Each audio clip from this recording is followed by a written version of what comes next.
Welcome back to our channel, and today we are solve the chapter 15 and 16th MCQ. અહીં આપણે પ્રશ્નોના યોગ્ય જવાબ વિકલ્પોમાંથી શોધવાના રહેશે. So let's begin. Number 1. C ભાષામાં જો કોઈ એરેના કુલ ઘટકની સંખ્યા કરતાં મોટી સંખ્યાના સબસ્ક્રિપ્ટ દ્વારા માહિતી મેળવવાનો પ્રયત્ન કરવામાં આવે તો શું થશે? એ. ઘટકને શૂન્ય બનાવી દેવાશે. બી. કમ્પાઇલર ભૂલ દર્શાવશે.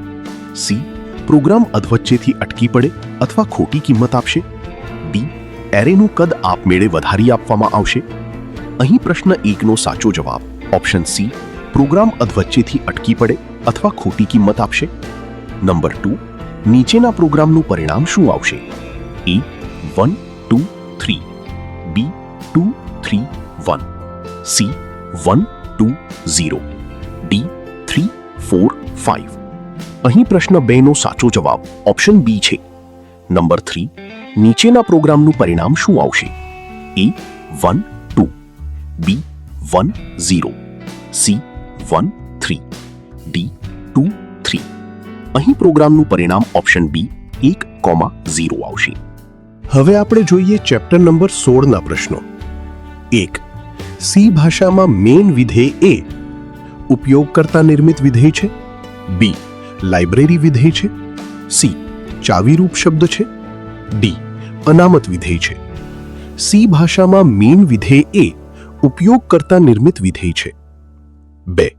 સામાન્ય રીતે મેઇન વિધેય શું પરત કરે છે? એ. 4 કિંમત. બી. ફ્લોટ કિંમત.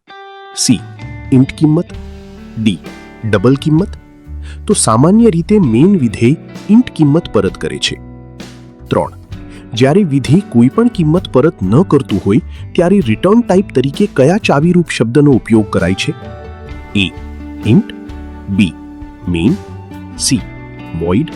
ડી. ઓટો. તો અહીં પ્રશ્ન 3નો સાચો જવાબ ઓપ્શન સી વોઇડ છે.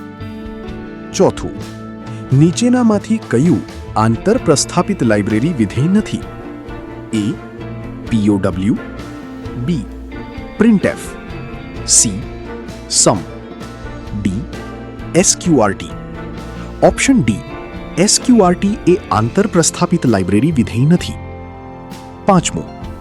નીચેના પ્રોગ્રામના અમલ પછી નંબર 2 નામના ચલની કિંમત શું મળશે? એ. નંબર 2 = 4. સી. નંબર 2 = 8. બી. નંબર 2 = 6. ડી. નંબર 2 = 18. અહીં પ્રશ્ન 5નો સાચો જવાબ ઓપ્શન એ છે.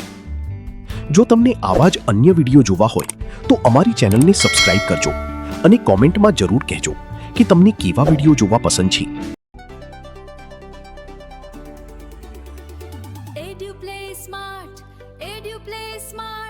શીખો રોજ નવી વાત.